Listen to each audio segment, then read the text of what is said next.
सुंदरपुर के जंगल में रानो चिड़िया की एक मिठाई की दुकान थी। रानो चिड़िया की मिठाई बहुत स्वादिष्ट हुआ करती थी, इसलिए जंगल के सभी पक्षी रानो चिड़िया की मिठाई बहुत शौक से खाते थे। फोन की घंटी बजती है। चिड़िया चिड़िया जल्दी से मेरे घर 100 रुपए की मिठाई भेज दो। मौसम खराब है, बारिश हो रही है, इसलिए मैं दुकान पर नहीं आ सकता। तोते भैया मैं दुकान पर अकेली हूँ, लेकिन मैं देखती हूँ, कुछ करती हूँ। चिड़िया फोन रखती है। तभी वहाँ एक कौवा आ जाता है। चिड़िया चिड़िया मेरे बच्चे भूखे हैं, ऐसी बारिश में कोई भी काम धंधा नहीं मिल रहा, प्लीज मुझे अपने पास काम पर रख लो। कौवे भैया ठीक है, आप मेरी मिठाई पक्षियों के घरों में देकर आया करो, क्योंकि बारिश के दिनों में सभी ग्राहक फोन पर ही ऑर्डर देते हैं। कौवा खुश हो जाता है। आप ये मिठाई लो और तोते के घर दे आओ। चिड़िया मैं अपना काम बहुत मेहनत से करूँगा, खुश हो जाओगी तुम मेरा काम देखकर। मैं उड़ सकता हूँ, मैं तेज बारिश में भी उड़ सकता हूँ।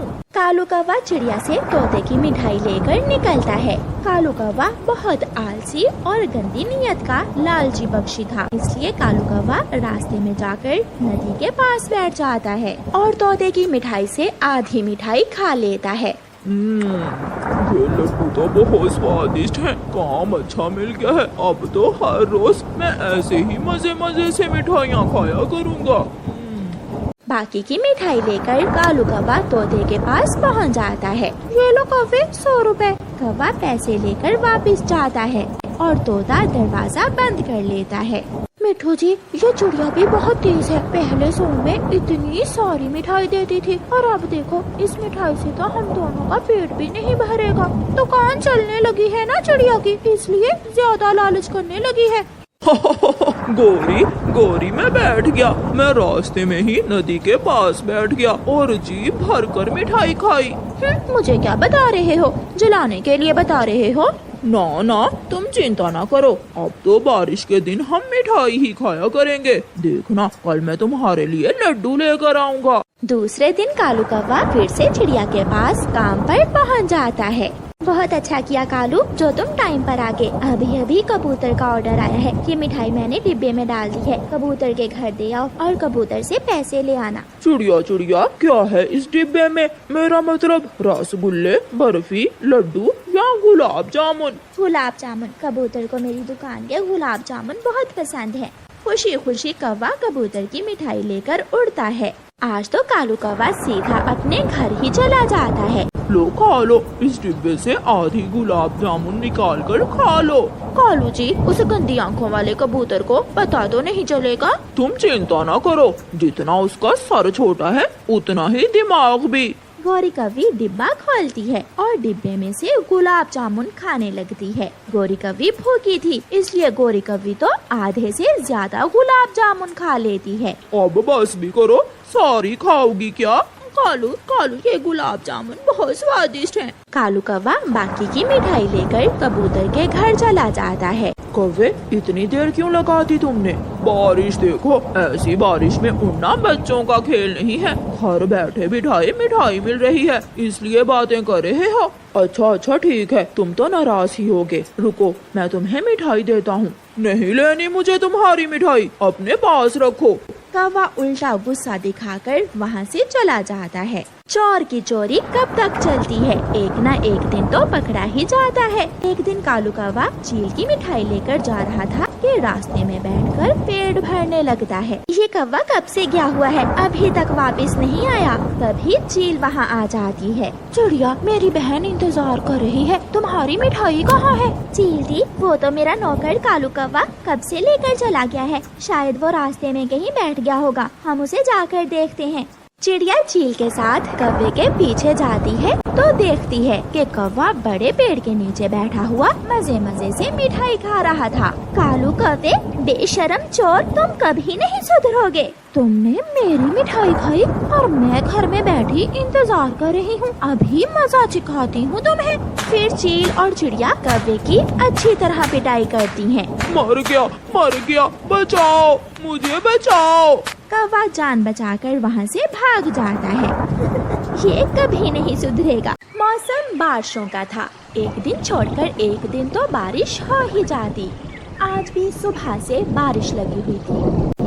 मम्मा चिड़िया के पास आग जलाने के लिए एक भी सूखी लकड़ी नहीं थी। मम्मा, आपने कहा था आज पकोड़े बनाएंगे। मम्मा बताइए ना, कब पकोड़े बनाने हैं? बेटी, बारिश रुकती है तो मैं सूखी लकड़ियाँ लेकर आती हूँ। घर में तो एक भी सूखी लकड़ी नहीं है। थोड़ा इंतजार करने के बाद मम्मा चिड़िया पड़ोसन गोरी कवि के घर जाती है। गौरी, क्या तुम्हारे पास कोई सूखी लकड़ी है? मैंने आग जलानी है, मगर घर में एक भी सूखी लकड़ी नहीं है। ना भी चिड़िया, मेरे घर में तो सूखी छोड़ गीली भी नहीं है। कई दिनों से कालू से कह रही हूँ, मगर वो है कि बात ही नहीं सुनता। गौरी, मैं जंगल में जा रही हूँ, शायद कोई सूखी लकड़ी मिल जाए। तुम भी आ जाओ, हम दोनों इकट्ठी ही चली जाती हैं। नहीं चिड़िया, मैं तुम्हारे साथ नहीं जाऊंगी। तुम जाओ, मैं बाद में चली जाऊंगी। अभी मैंने जग्गू को चाय बना कर देनी है। चिड़िया सोचती है कि बारिश ना जाने कब रुकेगी, इसलिए वो बारिश में ही घने जंगल की तरफ निकल जाती है। थोड़ी देर बाद गौरी कवि भी सूखी लकड़ियाँ लेने चली जाती है। गौरी कवि जा रही थी कि एक बूढ़ी कवि गौरी को आवाज देती है। कवि, कवि, ये सूखी लकड़ियाँ मेरे सर पर तो रख दो। सूखी लकड़ियाँ देखकर गौरी कवि की नीयत खराब हो जाती है। मैं इस बूढ़ी कवि से लकड़ियाँ छीन कर ले जाती हूँ, ये कहाँ मुझे पकड़ सकेगी। ऐसा सोचकर गौरी कवि बूढ़ी कवि के पास जाती है। बूढ़ी माँ जी, बारिश तेज है, आपसे ये लकड़ियाँ नहीं उठाई जाएंगी। लाइए, मैं ये लकड़ियाँ आपके घर तक छोड़ आती हूँ। कवि बेटी, तुम इतनी अच्छी भी हो सकती हो, मैंने तो सोचा भी ना था। गौरी कवि लकड़ियाँ उठा लेती है और बूढ़ी कवि के पीछे पीछे चलती है। वो सामने है मेरा घर बेटी, मेरे पीछे पीछे ही आ जाओ। जब बूढ़ी कवि अपने घर के सामने जाकर देखती है तो पीछे कवि को ना देखकर बूढ़ी कवि रोने लग जाती है।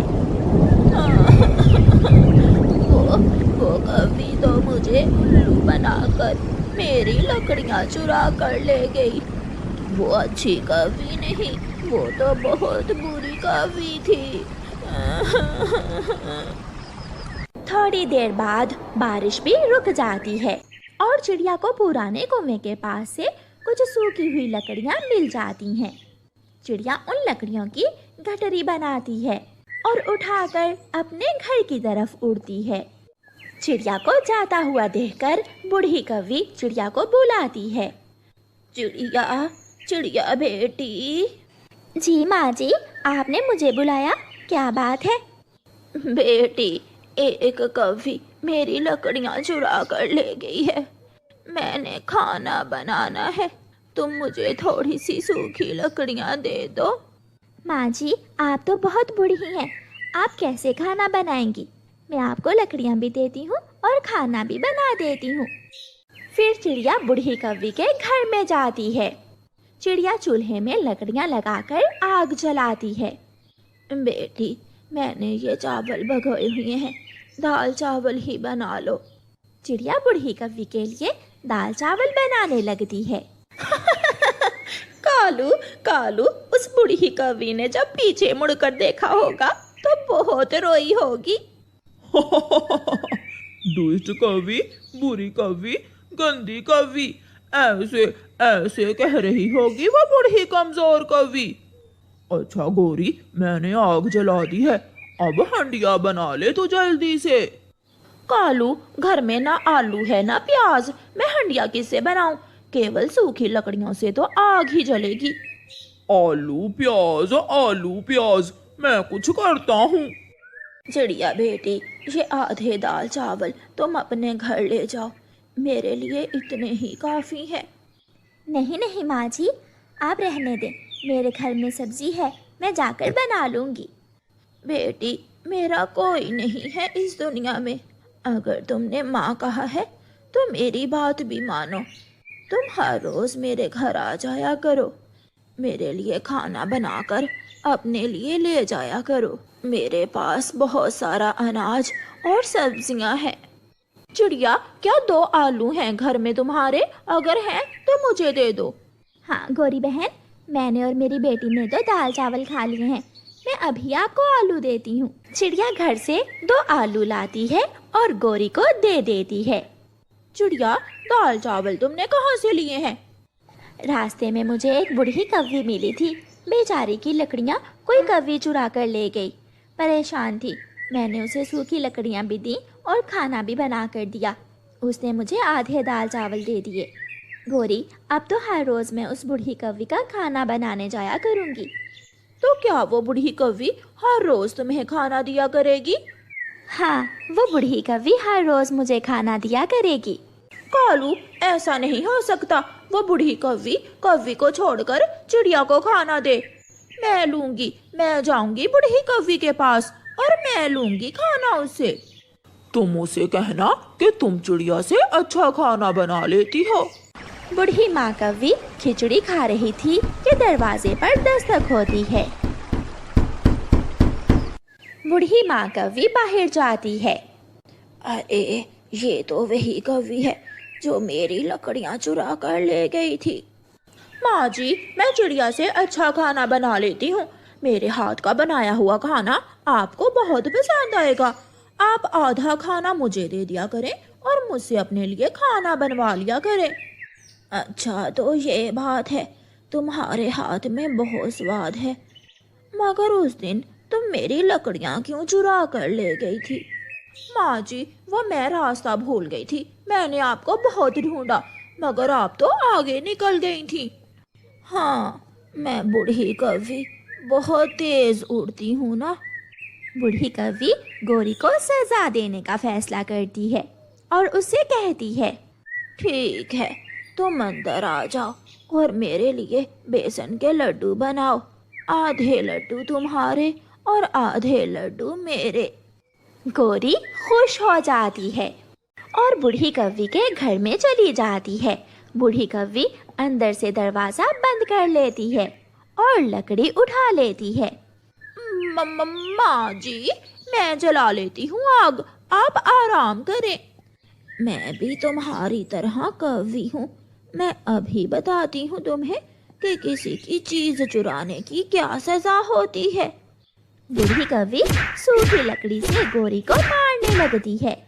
बचाओ, बचाओ, कालू, कालू जी, मुझे बचाओ। ऐसे गोरी कौवी को सजा मिलती है।